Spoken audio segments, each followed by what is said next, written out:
Hello, welcome back. Hope everyone's having a great day. Took last night off. Didn't really have the energy once I got home from work to craft another video, but I feel great today. It's not even lunch yet, so wanted to come out, check in with everybody, see how everyone's doing, and I kind of want to read another story. So I found one pretty interesting case. Another one in the hills around Rainier, Mount Rainier. So I want to get into that. So this is a true crime. This is an actual case with actual details that's been investigated. I don't really want to ever come on here and throw out some fictional story. So all the stuff I'm going to bring to you is going to be real cases that I find and do a little research on. So without further ado, let's get into it. All right. Okay. So in the hills above Rainier, Oregon, where the forest presses tight against a narrow rural roads, an 18-year-old woman named Sarah Zuber walked out of her home one March night in 2019. Oh, this isn't even that old. It's been a while, but 2019, that's fairly recent. And she never came back. So her body was found the next morning just 400 feet from her front door. Wow.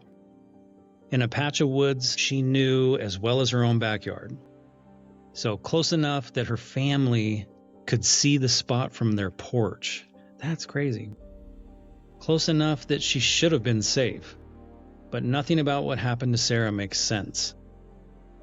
Sarah wasn't troubled. She wasn't running away. She wasn't known to wander off. She stepped outside after a quiet evening at home and vanished into the dark. When deputies arrived, they found her lying in the brush. No clear signs of a struggle, no obvious injuries that explained her death, no weapons, no suspects, and no witnesses. Just a young woman whose life had ended in a place she should have never died. And that's where the mystery begins. Because the investigation from the very first hours was riddled with errors, contradictions, and missing pieces. Evidence wasn't collected. Statements weren't followed up on, and timelines didn't match. And in a small rural county with shrinking local journalism, rumors filled the void where facts should have been. That drives me nuts. The system and journalism and police, sometimes I just don't get it. Online sleuths descended, neighbors accused neighbors. A Facebook group called Justice for Sarah Zuber grew to more than 2,000 people, each convinced they knew what really happened. Some blamed a stranger, some blamed someone close to her. Some insisted the sheriff's office was hiding something. It's amazing how everyone who's detached from a situation suddenly becomes an expert. And it's so easy to throw the blame game around. But none of them could prove anything. Reporters who later spent a year investigating the case found even more troubling details. Misinformation spreading unchecked. False accusations ruining reputations, as they do. And a community desperate for answers that never came. They discovered that the official story, the one the county relied on, didn't line up with the physical evidence. They found gaps in the timeline. They found claims that couldn't be true. They found that Sarah's death had become a kind of collective nightmare, a tragedy twisted by fear, grief, and the silence of the forest. To this day, no one can say with certainty how Sarah died, or why she ended up just steps from her home, or who, if anyone, was with her in those final minutes. Her family still waits. Her community still whispers. And every year, the hills above Rainier grow a little quieter, as if the woods themselves are keeping the truth.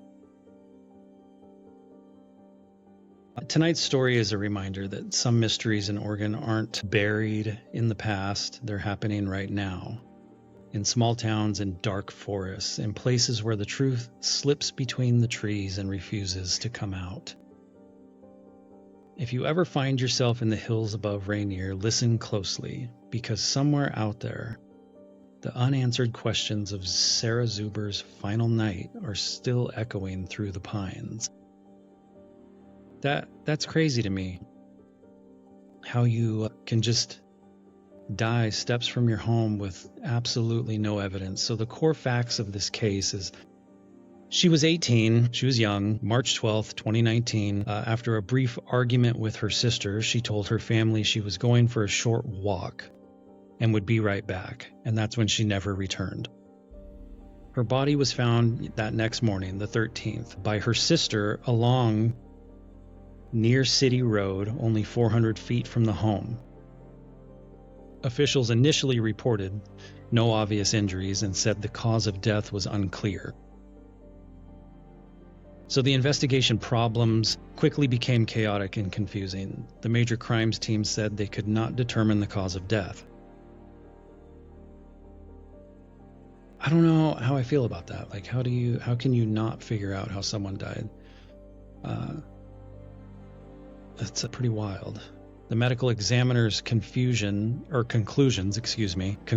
changed multiple times. According to Sarah's father, first, they were told, your daughter died of a broken neck instantly. That's a quote. Then it changed to maybe she died slowly from a broken neck. Then it changed to maybe she didn't have a broken neck at all.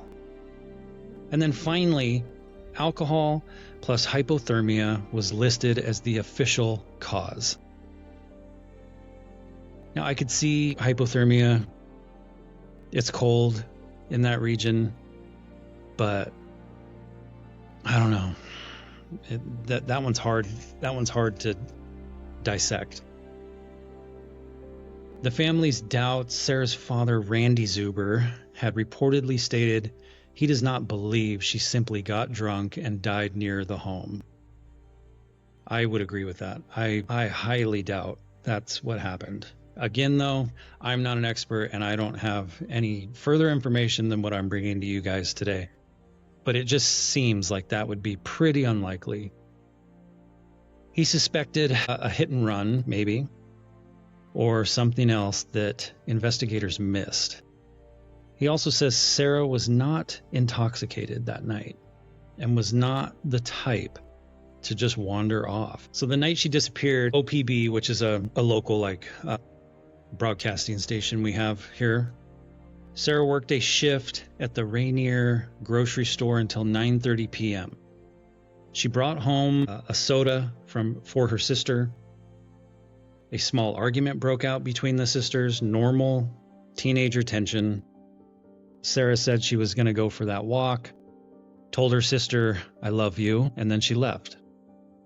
Her sister didn't say it back, something that she still regrets deeply. So the fact that the sister's showing regret for something like that alone tells me the argument, that kind of thing, really, I don't think it has any play in this. Sarah never made it back to the house, as we know, so the community spiraled. With no clear answers, Columbia County residents began filling the gaps with conspiracy theories, accusations, Facebook sleuthing, which I hate.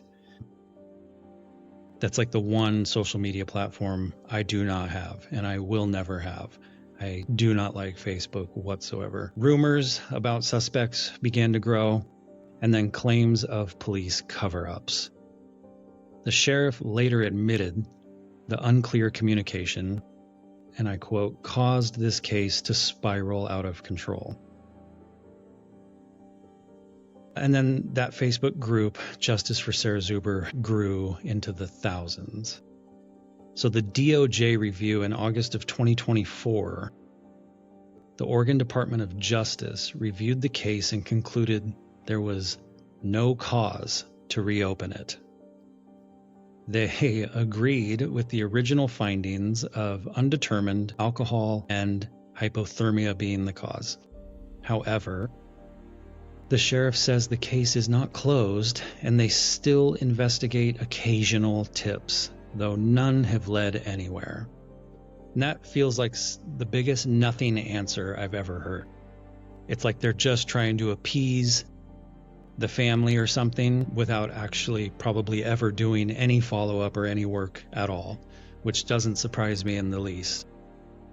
The unanswered questions, to this day, there's major mysteries that remain in regards to this. Why did Sarah end up dead so close to home? Why were the medical findings so inconsistent, changing like that constantly?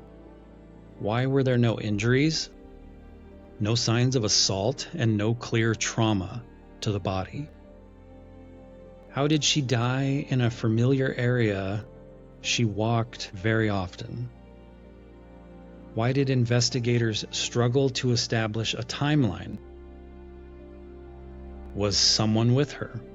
And it sounds like, according to the family, no one was with her when she left the house. Everyone was home, and she was just a couple of 100 feet away.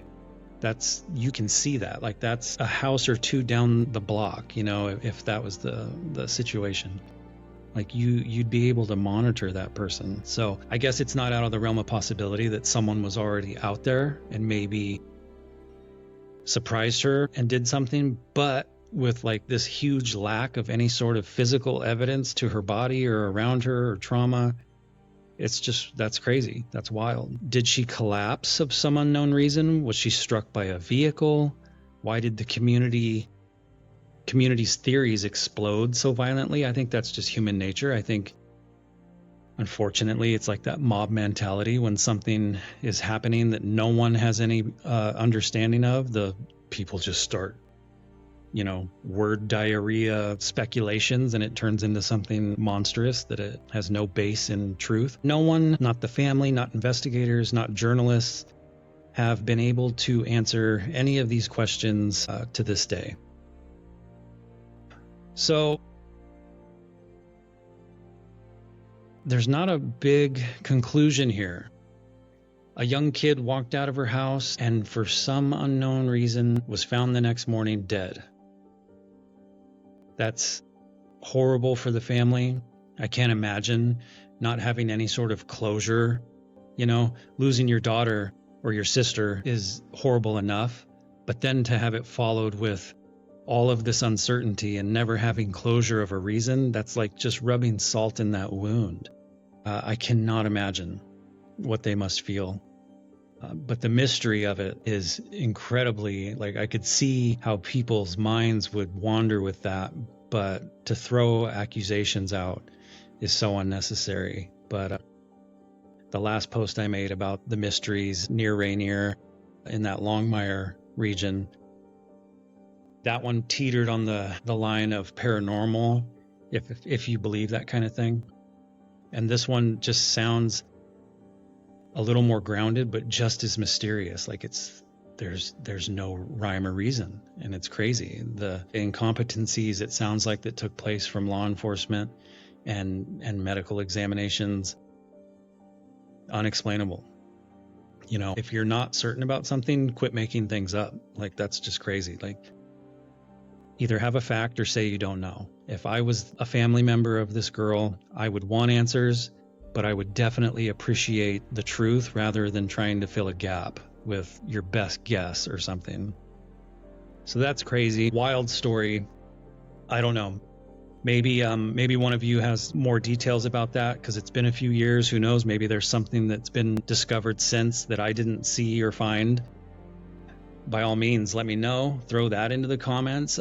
Fill me in. Absolutely interested. So this kind of stuff I'm very interested in. I like these true crime stories and paranormal encounters. I like reading these to you guys. I think this might be something I do a few times. So if you have any suggestions, let me know. If you have any comments, let me know. Any further details, let me know. So thank you. I appreciate you showing up, having a seat with me, and filling this lunch hour with a little story. I hope you're having a great day. I hope you have a great week. It's Friday for a lot of people. My Friday was yesterday. I'm not going to brag, but 3-day weekends. So anyway, hope you enjoyed it. Let me know if you have any further information, and have a great day, guys. And I'll catch you on the next one. All right. Thank you.